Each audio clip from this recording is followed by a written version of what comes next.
Hello and welcome to Cognitive Services Live. I'm very excited about all the cool stuff we have to show you today. We have a really packed agenda. Why don't you show them the agenda slide here?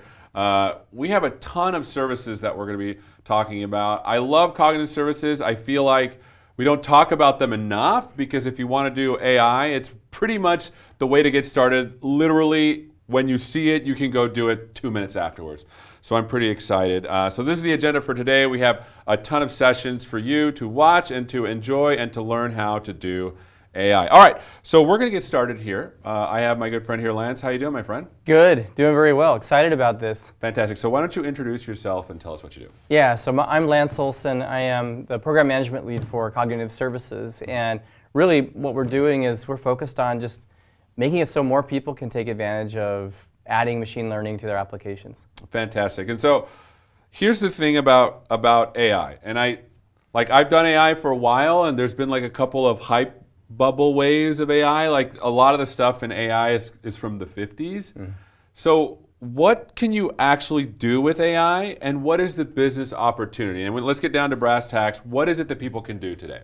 So today there are a bunch of things you can do where you can use AI to solve vision problems, speech problems, document understanding, like being able to process text. There are a lot of things we find that people do that is monotonous or very time-consuming and costly that we can now automate. They're not necessarily crazy future tasks, but actually things you can do right now that just simplify the tasks that you have to do and allow you to do them at better scale. So is this something that and this is the concern that I hear people have, is AI going to take over people's stuff, or is it going to make it a little bit better?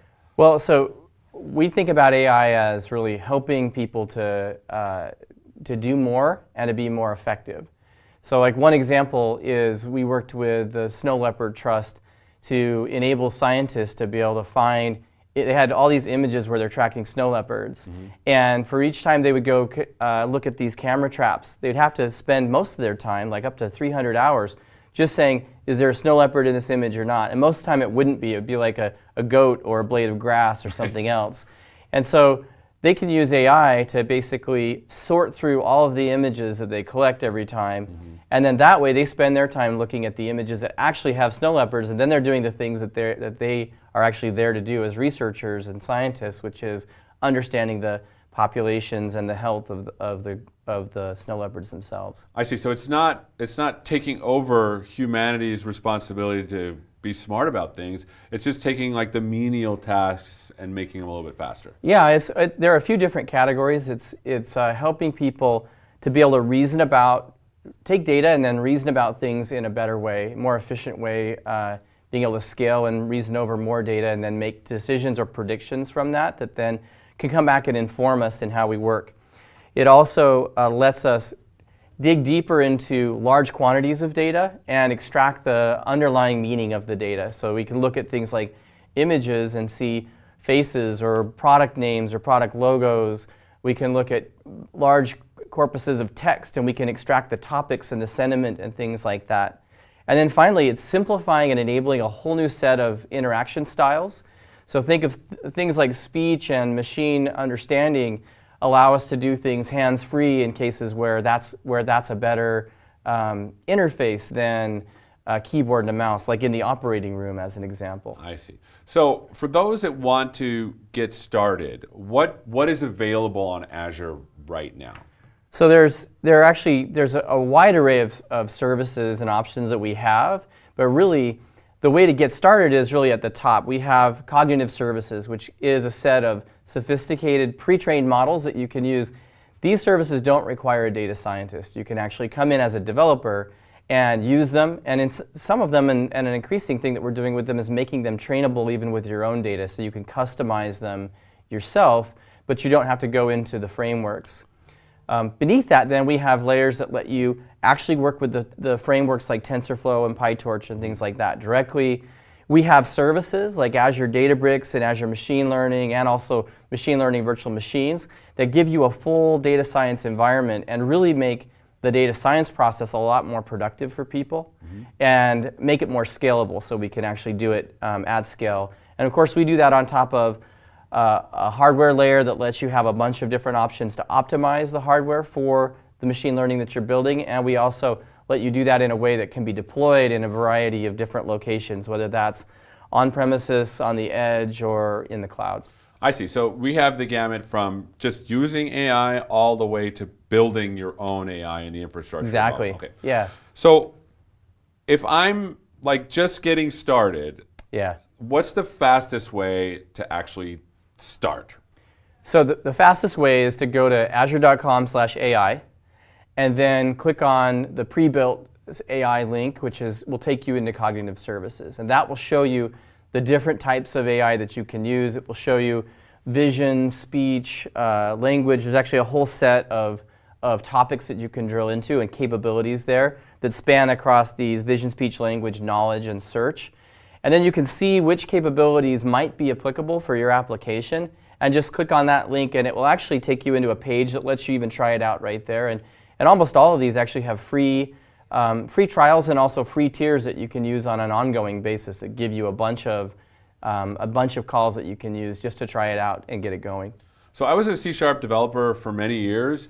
Is this basically like an SDK with an intelligent SDK that you just call? Like, can you give me an example of something I might do today with a piece of text? Like I'm imagining like I have a string, and some text in there. Let's just say it's a support request. Like, what do I do to actually, what kind of intelligent things can I do with that? Yeah, I mean, that's a great question. I actually think of this a lot. I was part of building .NET many years ago, cool. And we were focused on things like the base class libraries and the networking libraries and the data libraries and really trying these becoming the building blocks for applications. We look at cognitive services. I think of those as the future building blocks for how people build applications. So like your example in text, I could take a string of text, maybe let's say it's product feedback that's coming in about one of my products. I can run that through the text analytics service, that API, and it will tell me things like, what are the nouns and what are the verbs? What are the topics that people are talking about when they in this line of text? What's the sentiment for that? What are the entities that people talk about? Do they talk about a date or a building or a restaurant? I can get all that information out of it and then reason over it.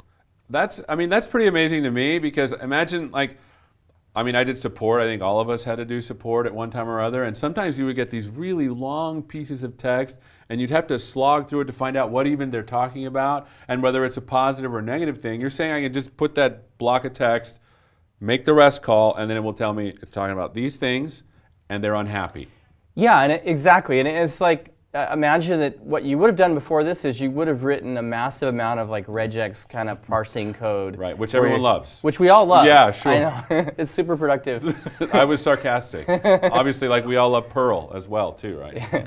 But you basically what we see is you can also do this over time. So if you're sending that text into this API over time, you'll actually start to see, well, how you can go back and create dashboards that do things like, how did product sentiment change over time? Were customers happy or were they mad? Or based on the changes we made to our products or our services. And we've seen that with customers. And that's cool. And so I don't have to do anything other than provide the string and it will give me back all the nice data that I want. That's right. That's awesome. Mm-hmm. Okay, so another question that I have is like, it's really cool to think about how you can do this, but as an enterprise, sometimes there's some nervousness. Is this too new? Is it enterprise ready? Is it something I can rely on? Yeah, and it's funny. It's like a fancy car. A fancy car that doesn't run is still really not worth very much to any of us. So at the end of the day, one of the key priorities that we've really focused on for cognitive services is enterprise readiness. So for example, in the last year, we've gone from 14 to now 19 regions that the service is offered in. We've also actually moved the cognitive services into our Azure Gov cloud, so now governments, now inside the US government, we can actually use those services as well. That's cool. Yeah, it's one of those things that opens up a whole new set of options. First you look at it and you go, well, that's exciting, but then I can't use it if it doesn't run in my compliance boundary or if it's not secure. And so those fundamentals are really important to us and to our customers. We've also focused on certification, so we've got 10 services that have been certified for SOC and ISO, and then a bunch of others that are also certified for HIPAA. And so really focusing on compliance as well.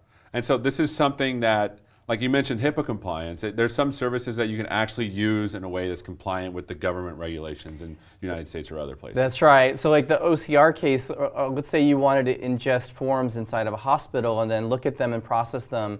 We can now do that in a way that's HIPAA compliant with the services that are now certified. And that's amazing because I've had a lot of questions about this because I go to places often and they're like, I love cognitive services, but is it something I can use at my accounting firm, or is it something I can use in the hospital? And you're saying that you can, it is enterprise ready, we have it in regions close to you, and there's certification.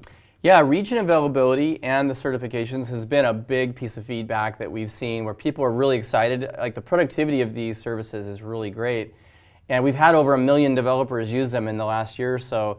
But the big piece of feedback we've had is I want it in my region and I want it compliance with the requirements that my industry has. And so that's why we've really spent a lot of time and a bunch of hard work actually making them compliant and available in those regions. And so the next thing I want to talk about, and this is I think the exciting bit for me, is I've had some people talk about, I want to be able to use cognitive services, but in my own environment. I think this starts to lead into some of the announcements that we have for today. Yeah, so this is something I'm really excited to announce today, which is that so as of today, you can get 5 of our cognitive services in containers. And what we've really done there is we've heard from customers that there are many cases, it could be because of scale or because of where you want to control the scale directly, you want to manage the resources, or maybe you've got an application that's already running in containers and you don't want to be doing network calls to call the remote services. You actually want to run the AI in containers right alongside that application.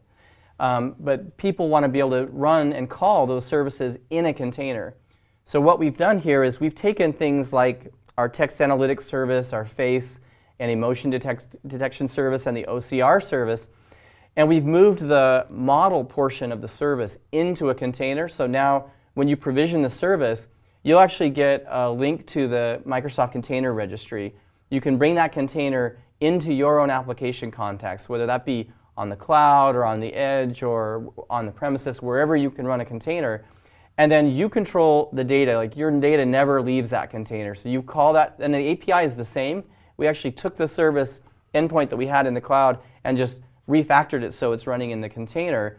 It still will connect back to the cloud to talk about the usage, and so your reporting and that kind of stuff will not change at all. But you have complete control over the data now and exactly where the data goes and how it runs over the AI. And so now, like, look, I was in New Zealand for an assignment, and someone from a hospital was telling me, man, we'd sure love to use, like just OCR you said was one of them? We'd sure love to use OCR, but we're not allowed in New Zealand to ship the data out. Now you're saying they can do something like that on premises, the data always stays there. That's right. That's right. And another thing I've seen people do is, or tell us as we started testing this with a few customers before we got it ready for prime time here. And another thing we saw them really like to do with it was you might take all of that data in the hospital and run it over OCR or else over text analytics to get entities, to get key phrases out. And then you might take that data, just the extracted data, and then process that more. You could process that in the cloud if you wanted, or process it all locally, but you haven't taken the core forms that you had anywhere, and you control completely how you do that. So it gives people more flexibility as well. So for those that are like, wow, I love this, how do they pay for this? Is anything changing with how they pay for it? Yeah, it's a great question. So in the preview, we really wanted to learn about how people are going to deploy and use this. This is a new thing. This pattern doesn't exist in the cloud today. Yeah, basically, it seems like counterintuitive. You know, usually you want everything to run it, but there's just some scenarios where you want things to run at the edge or on premises, and this is one of them, obviously. Yeah, and so because of that, we actually, for the preview, we kept the business model and the payment exactly the same. So basically, when you pull that container down and start it, you'll take the same key that you got when you provision the service endpoint, and you can pass that key on the command line into the container, and then it will connect back to the service just to report the usage, the calls that you've made. And you can do that with the free tier or the paid tiers, just like you would if you were hitting the cloud service. So the payment model, the pricing, none of that changes. All the documentation and the pricing and the payments are just the same as if you're hitting the cloud, except for now you have control over how you use the service and your data. It's kind of interesting how, like, it's a monumental change to be able to take a service and now it's like the reverse cloud up and it's like cloud down, but at the same time, nothing changes as well. Yeah, and which is pretty cool. It's a core part of, we really think that the intelligent cloud, and we talk about the intelligent cloud and the intelligent edge, well, this is how we enable that for real. Right. We bring them together in a way that still gives you control about the hybrid nature of your application. I've also seen customers want to do things like, let's say I have an application that for my customers, might need to run in the cloud or on premises, and I'm building my application and I want to have that portability. With this approach, I can standardize on these interfaces. I can use it and run it in the cloud and have that be my preferred environment because I get the benefits of the cloud.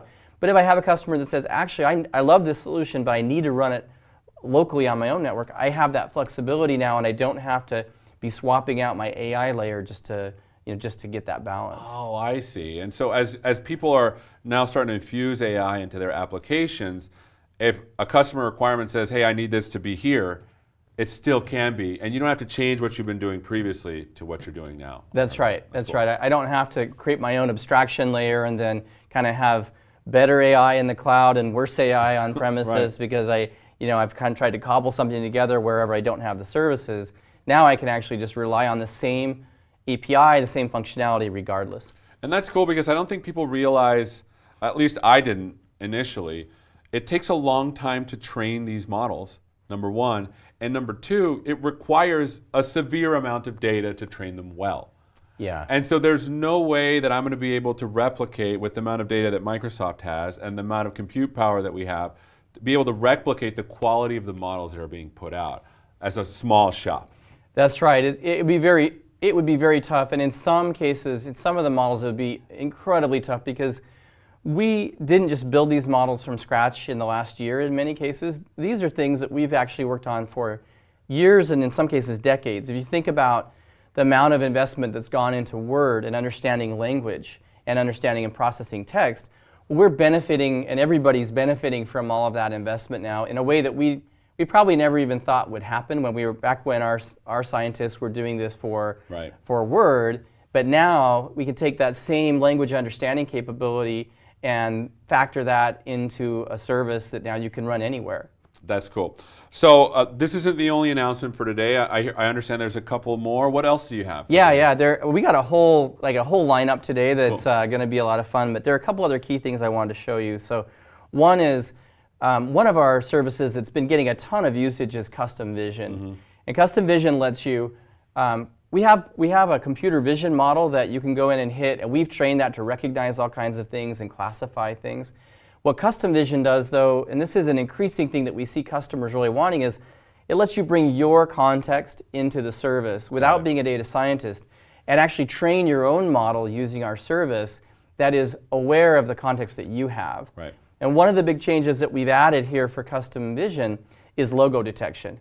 So we see cases where customers want to, whether they're looking at images that are coming off of like social media feeds, or they're looking at some other kind of product signal that's coming from their customers, they're looking for cases where their logos or other logos of maybe their competitors or other things they're interested in are showing up. So they want to know when their products show up in any of that content. Right. And this lets them upload images of their logos or any logos that they want to track, and then train a model that will now find those logos in other signals.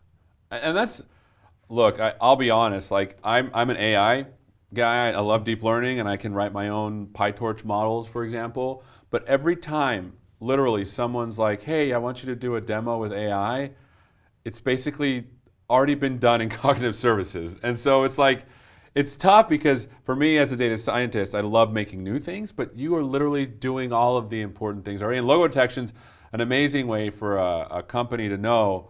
Like, imagine using logo detection in combination with text analytics. Your picture's there, but it's negative comment. you can address that pretty quickly without having to have a human literally look at the feed the whole time. Yeah, that's right. I mean, I wish we had a million cognitive services, because it's always easier when there's a cognitive service that solves the problem for you. It's just so much faster, and we see that with customers who even have data scientist teams. They spend their data scientist teams on things that we don't have cognitive services for, because it's so much faster to do it this way. The other thing is that once you've built the model, if you build it custom, you still have to run and operate it. Whereas if you're using cognitive services, you get hosted endpoints, you get a whole bunch of infrastructure. We run the service if you're using the hosted stuff 24/7. With the containers work now, you can control it, and so you get the balance that you want, and you can decide kind of the control versus the cost of managing yourself. Gives you that freedom, or having us manage it for you. Yeah, because refreshing models with new data obviously takes compute and takes time, and that's already happening in the service. If you're using the container, it also allows you the flexibility to snap to a particular version of the service as well. Yeah, that's a great point. So if you have an application and you want to lock on a particular version of the model, you can do that because you control the deployments. And through the container registry, you can see when there are new versions that are available, and you can decide when you want to upgrade it and change out new versions. That's awesome. All right, next announcement. Yeah, so next one is local business search. So this is a really exciting class of work that we're doing, which is with Bing. And it basically lets applications embed knowledge about the world without also having to embed ads in your application. So we've given you access to basically the power of the Bing index. So it's the power of systems that are crawling the web and indexing the web, and also processing all that comes in from that and turning it into meaningful information, but now just applied to your application. So in this case, we have Bing Local Business Search. That's cool. Yeah, so I wanted to show you a little demo of this. So if you go to azure.com/AI, that brings you to the main page in Azure that will show you all, give you links to everything we're doing in AI. And I'll come down here and just click on, in our pre-built, I'll click on search. And there's a new component that's been added here, which is the Bing Local Business Search. Cool. And for most of these, what we've tried to do is make it so you could actually go and just try them out right here inside the web. So we have basically an instance of this service running behind the web page in the docs that you can go play with, so you can actually try it right off the bat without even having to put your credit card in or create an account or anything. Right, that's cool. So like, let's say I wanted to look for pizza anywhere near the zip code of Microsoft here in Redmond. I just type in pizza 98052, and now I can get a nice little JSON request back that shows me all the pizza places that are nearby. And I can do that for any kind of category, pizza, hamburgers, any kind of service, basically any local business that I would want to access. And I can embed that right into the application or system experiences that I'm building. That's pretty cool. I mean, like, you can imagine an app that you have on your phone, and you can literally be like, hey, I want to know about blah around, and you don't even have to tell it the zip code, because it knows where you are on the phone. You can just send that off, and then that's pretty cool. Yeah, and you could put in the state name or the city name, or you could put in the lat long values. There are a bunch of ways to specify kind of where you want to hear, how close you want the information to be related, and how far you want to go out. That's cool. And I know we have a session at the end of the day that's going to go through some of the Bing stuff that's pretty amazing. I mean, I think it's pretty cool stuff. So make sure you stay to the end to watch that. Okay, so those are the announcements. Now I understand, like, because I often look at each service individually, and I start to think about, like, how can I cobble these together into a meaningful application? Do you have any examples of what customers are doing with a bunch of services together? Yeah, that's a great question. So there are absolutely cases where somebody will take a specific service like search or speech or vision, and they'll use that just for their application and just use that service. At the same time, the most interesting applications that we see are ones where people are actually combining them. They're combining different capabilities. It might be a new interface, or it might be insight over multiple types of media like audio, imaging, and text. But they're doing it across a huge range of scenarios, and that's really, speaks to the universality of machine learning and how profound of an impact it's having on all of the kinds of apps that we can build. But just to drill into a couple specific ones, so this is an example I want to show you of a system that I might use to analyze and track customer sentiment. So I would have speech to text coming in either from live agents or from call logs that I've got. And there I'm transcribing the speech into text so I can process the text. I might even translate that. If it's coming in different languages, I can use our translation service to do that. I can also then run text analytics over it, so I can extract the entities and do what we were talking about before, get the key phrases and things like that out of it. I can use our content moderator service, so I can understand, maybe I want to extract offensive material out of the feed, for example, and discard that. And often what we'll see where people use that is sometimes they might be displaying feedback back into the application, so they let their users participate in the community, but they don't want people uploading things that are not in line with the values of the application. Right. Then I can connect that up to feeds, like I can look at my social media platforms and other sites, data coming off of my site, and I can put that all into things like Cosmos DB, maybe aligned with my transaction system, and then have Power BI dashboards reporting on that. So what I get at the end of the day are all basically the key things people are saying about my products across all of these different signals. And that's actually really cool. I mean, because generally you would hire somebody to just look through feeds, but now you can have an AI look at it and the human actually look at what the output of the AI is and then say, yeah, this is important, or no, this isn't important. That's right. I mean, we really want to enable people to do fewer boring things and focus on the things that are most interesting and the highest value, which is the key decision making, the trading off. Why are we seeing people happier with this product and less happy with that product? Why are we getting that kind of feedback? Get in at the root cause and then improve the experiences that they have. Awesome. Well, there's some questions coming in, but there's like a modal dialog box that someone's going to need to click for me. So don't get rid of the questions yet. Here's a question from Martin. How do you protect my data? Does Microsoft use my data to improve their AI?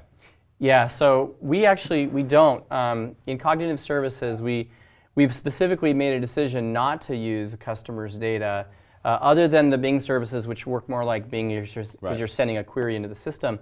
So you have complete control over your data, and what we do to improve the models is we go specifically, we either buy or build the data that we need, independent of what a customer does. I see. So we're not using their data. We're not using their data at all. In fact, and even with the container work, we won't even ever process their data. It won't even ever go through our systems. And so that kind of shows how far and how seriously we take that. Is we've designed into our service patterns now the ability to give our customers complete control, so they don't even have to send the data to us to be processed if they don't want to. That's awesome. So if you're running this service in a container, the only network traffic you'll see from the Microsoft container is this is how many times they used it. That's right. That's awesome. Okay, when is Cognitive Services going to support my language, Dutch? Yeah, so we have it's another great question, and it's similar to the region conversation that we had, where you look at this, you go, oh my gosh, there's so many things I could do, but then I have a need for a language that's not supported. So we have a tiered set of investments we're doing where we're going across all of the Cognitive Services APIs and adding language support for them. I don't have a specific timeline for Dutch, but I was actually just in the Netherlands a month ago, and we meeting with a bunch of folks, and it's very clear to me that there's a significant demand for Dutch, and that is definitely on our radar. Okay, next couple of questions, because there's a lot of them. What does Cognitive Services do with, and I want to ask this again for emphasis, because someone else, what does Cognitive Services do with my data? You must be retraining your models on my customers' data. Yeah, we're actually not doing that. Originally, when we first launched Cognitive Services, we actually did have terms that let us retain the data for training. And we made a decision to specifically not do that anymore. We changed the terms of use. And so for all of the models except for the Bing models, for all of the rest of them, we don't use the data, we don't train on the data. It's the customer's data, and that's a really important promise to us. And that's cool. And you say Bing, but basically Bing is crawling what people are putting publicly on the web. That's right. And it's, if you think about the way a search engine works, when you send a query to a search engine, it processes that data to give you an answer back. Right. And then the search engine itself is built to learn based on what people are asking for it, and then what they do, what links you click on after you get the results back. So it's kind of inherent in that system. Cool. Are there any particular vertical industries you think resonate well with Cognitive Services portfolio? Financial services, retail, media, and entertainment? I feel like the answer is yes. Yeah, I mean, it's kind of like we were talking about before. There are so many applications. Let me quickly drill in on one other, which is this knowledge mining. Let's do it. This is one that we see a lot for finance, healthcare, and retail, which is people being able to take a bunch of models, run it over all kinds of content, and then extract meaning from that, and then actually get that view across all of the content that's really a higher level semantic view based on what the models have learned. There'll be a session later today to dive deep on this one. Awesome. So where can people go to find out more and to actually get started? Well, so for one, I would say go to azure.com/AI, and that's a great place to start. Mm-hmm. And then today, there's actually a whole set of sessions that are going to dive deep in a bunch of topics, go into computer vision, we'll go into knowledge mining, talk about speech and the Bing services that we just talked about, translator, and content moderator. So there's a bunch of actually great sessions that we're going to go through today. Fantastic. Well, make sure you stay tuned. Coming up next, we're going to be talking about getting started, our computer vision made easy. We'll be right back. Also, before I go, submit your questions. We are taking questions online. We'll see you after a tiny break. Thanks.